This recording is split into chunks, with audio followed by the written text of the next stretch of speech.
Karena caranya sebenarnya network sih yang penting gitu. Kalau dari pengalaman aku pribadi, dari stand up kan awalnya ditawarin main film, jadi dari depan layar dulu. Dari situ kenal Hmm. orang-orang gitu, terus akhirnya sampai dipercaya menjadi sutradara. Jadi menurutku kalau kita kadang-kadang yang susah itu kan kita punya kemampuan, tapi orang nggak ada yang tahu gitu loh, Steve. Betul, betul banget. Jadi gimana caranya teman-teman ini harus memikirkan untuk bukan hanya mengembangkan skill, tapi juga mulai mikirin networking gitu. Kalau kita bicara industri ya, Betul. gimana caranya bisa bisa masuk ke industri gitu, networking. Gimana caranya menambah networking? Macam-macam. Misalnya dengan cara ikutan kursus, workshop gitu kan. Nanti di situ kenal dengan orang-orang lain, atau misalnya dengan cara magang misalnya. Jadi Betul. pokoknya gimana caranya teman-teman bisa get in touch sama orang-orang yang sudah lebih dulu ada di dalam industri. Gitu dulu. Itu yang Betul. menurut gue penting banget, Steve, gitu. Salah satunya Kak Ernest juga pernah suka buat kelas scriptwriter kan? Betul, betul, Yang betul, betul banget. Dan itu jadi salah satu yang beberapa dari alumni kelas itu juga sekarang bekerja sama sama gue secara profesional gitu. Itu jadi salah satu cara buat ikut menambah networking, kelas, workshop, lomba. Lomba juga penting, Steve.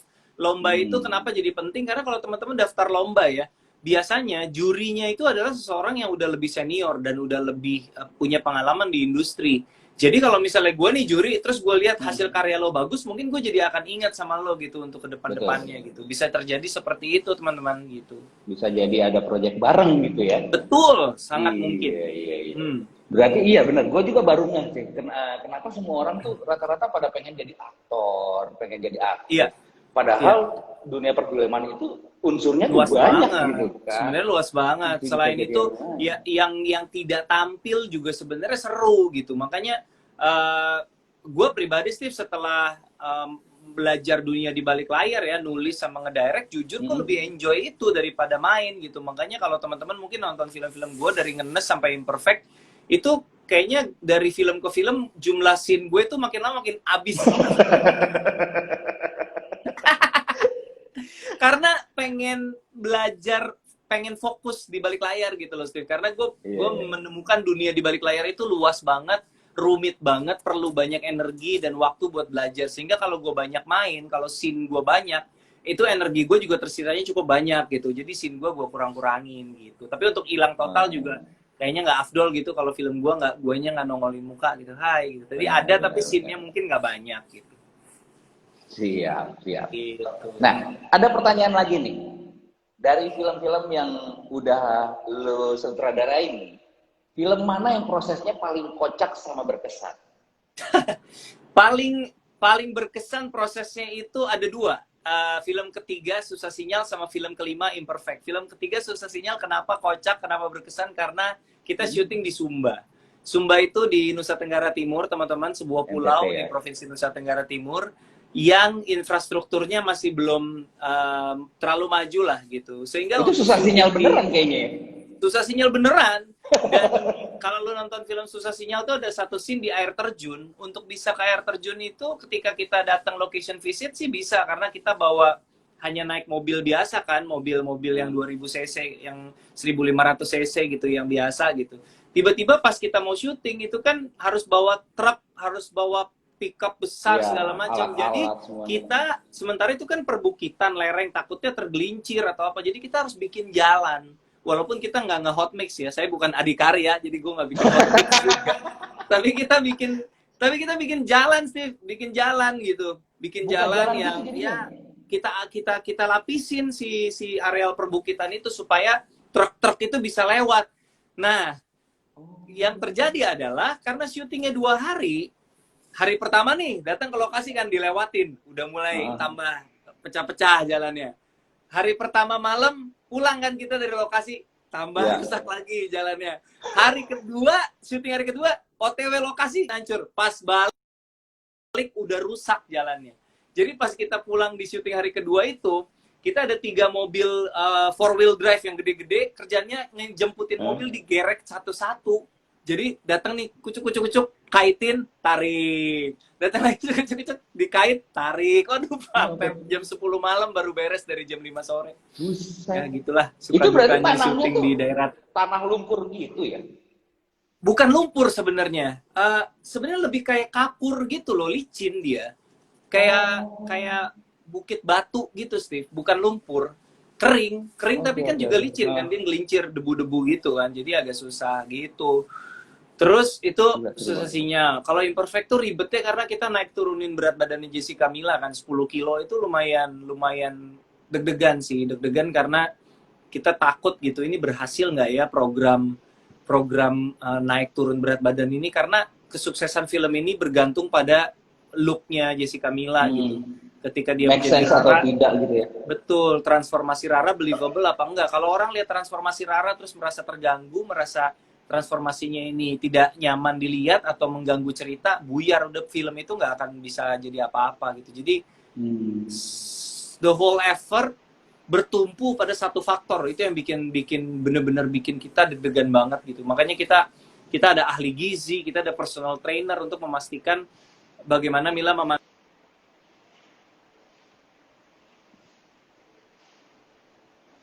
Halo Kak Ernest.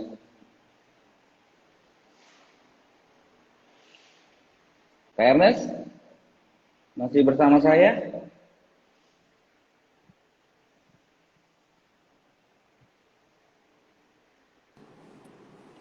Ya, Kak balik. Ernest.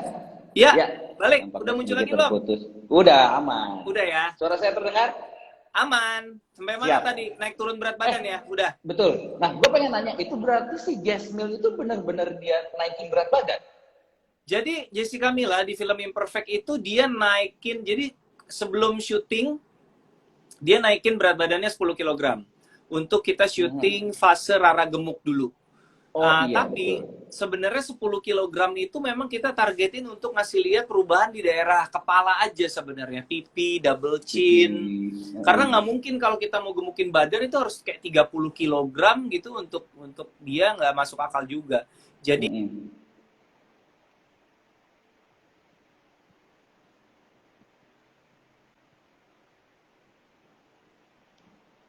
Kak Ernest, nampaknya terputus lagi.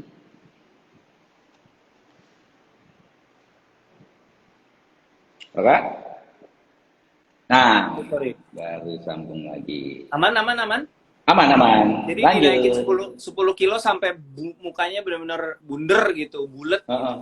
Terus kita syuting, kemudian kita break lagi untuk dia ngurusin lagi. Nah, untuk badannya itu sebenarnya kita pakai teknologinya namanya fat suit. Fat suit itu basically semacam baju yang melapisi dari ujung kaki sampai ujung tangan. Bajunya itu diisi pakai semacam busa gitulah, sejenis busa, sehingga badannya jadi lebih tebel gitu kira-kira. Makanya kelihatan gendut ya di situ Kelihatan ya. gendutnya. Karena kalau mau gendut seperti itu dan natural, buset, mungkin butuh 20 sampai 30 kilo gitu. Agak nggak make sense juga. Oke. Baru abis itu dia turunin lagi. Habis itu dia turunin lagi, sehingga ketika kita syuting untuk fase Rara kurus, pipinya udah tirus gitu. Itu pun kita riset gitu, karena kita riset, mungkin nggak sih Rara segemuk itu jadi Rara sekurus itu, dan setelah kita riset ada banyak sekali diet-diet yang ekstrim, yang tidak sehat, yang which is memang di film ini ceritanya diet dia ekstrim dan tidak sehat gitu, yang bisa menurunkan dengan sangat cepat gitu. Terus sebulan bisa 15 kilo gitu, bisa gitu. Ada aja metodenya. Jadi kita juga mau nunjukin bahwa diet yang ekstrim itu tidak sehat, dan akhirnya yang Echa jelasin sebagai dokter kan, hormon terganggu, menstruasi jadi terganggu gitu gara-gara Hmm. dietnya terlalu ekstrim gitu. Ya. Itu saya curiga itu dokternya abal-abal sih Kak. Iya, dokternya cameo, dokternya dari Cameo Project. Kak, ada pertanyaan lagi Kak. Selama pandemi, banyak hal yang nggak bisa kita lakukan. Kita terbatas banget nih. Betul. Harus di rumah. Pemerintah mengharuskan Ya, kita tetap di rumah aja. betul. Nah, untuk dunia KRS nih ya di film, itu gimana sih Kak? Tetap kreativitas tetap jalan atau gimana caranya KRS untuk menyikapi PSBB ini gitu? Eh, yang pasti di tengah pandemi ini menurut gue yang pertama banget harus kita jaga adalah mental health kita dulu. I mean produktivitas, apalagi di luar konteks, kecuali kita memang butuh duit buat makan, ya udah, mau gimana pun harus cari duit buat survive gitu. Tapi kalau misalnya kita bicara karya dalam kondisi yang lo masih bisa survive, maka menurut gue yang pertama harus dijaga adalah mental health-nya dulu. Jangan sampai kita tuh kayak dibebani untuk, kok lo nggak produktif sih? Ya namanya keadaan lagi gini guys, gimana bisa produktif seperti sedia kala, pasti susah, nggak akan gampang gitu. Jadi untuk tidak seproduktif biasanya tuh menurut gue sangat tidak apa-apa. Itu dulu, maksudnya jangan sampai kita terlalu terbeban kan untuk kayak ayo dong bisa. Ya memang keadaan ini memang stressful, semua orang juga depres gitu, kayak nggak nyaman gitu kan, jadi nggak bisa maksimal, itu wajar. Nah berarti ketika mau mencoba untuk tetap produktif, yang pertama harus dicari adalah bagaimana mencari kenyamanan di tengah situasi yang baru ini gitu. Misalnya dalam kasus gue gitu ya, yang terjadi sama gue untuk upaya mencari kenyamanan, akhirnya berubah jam tidur. Jadi gini, karena sepanjang hari itu biasanya pagi sampai siang anak-anak sekolah, di rumah tuh agak santai, bisa buat kerja misalnya ya. Sekarang kan anak-anak nggak sekolah, jadi mereka di rumah terus. Untuk bisa kerja pagi ke sore itu agak susah gitu. Sehingga gue butuh waktu kerja lebih panjang di malam. Jadi jam tidur gue geser, tapi dengan tetap menjaga durasi 6 jam tidur. Menurut gue 6 jam tidur itu penting banget lah, minimal lah ya, 6 jam, kalau bisa 7 jam. Jadi gue tidur tadinya ketika sebelum pandemi rata-rata jam tidur tuh jam 1, jam 2 udah paling telat. Sekarang jadinya gue tidur kalau nggak jam 4, jam 5. Jam 4 ke jam 10 atau jam 5 ke jam 11, kadang jam 4 ke jam 11 kadang-kadang gitu. Jadi jam tidur itu gue geser, kenapa? Karena gue butuh waktu kerja di malam, setelah mereka tidur baru gue bisa kerja. Jadi itu salah satu adaptasi yang gue lakukan. Nah, teman-teman mungkin bisa cari sendiri nih adaptasinya apa sih, pola apa yang harus di-adjust sehingga kita bisa tetap produktif gitu. Nah itu masing-masing orang mungkin beda kondisi ya Steve ya, tergantung dari keadaan di sekitar juga. Gitu. Berarti ini kayaknya materi-materi ini udah banyak ya. Entah lumayan, itu film. lumayan. Jadi banyakan ngayal, banyak ide, tapi nggak ada yang bisa diwujudkan dulu untuk sementara. Siap. Nah, ada lagi nih yang nanyain. Ini kan masa PSBB ini kita sering di rumah, yang tadi Clarence bilang akhirnya merubah jam tidur gitu kan. Dan kita pun orang-orang yang suka nonton film, yang biasanya ke bioskop pun terhambat kan.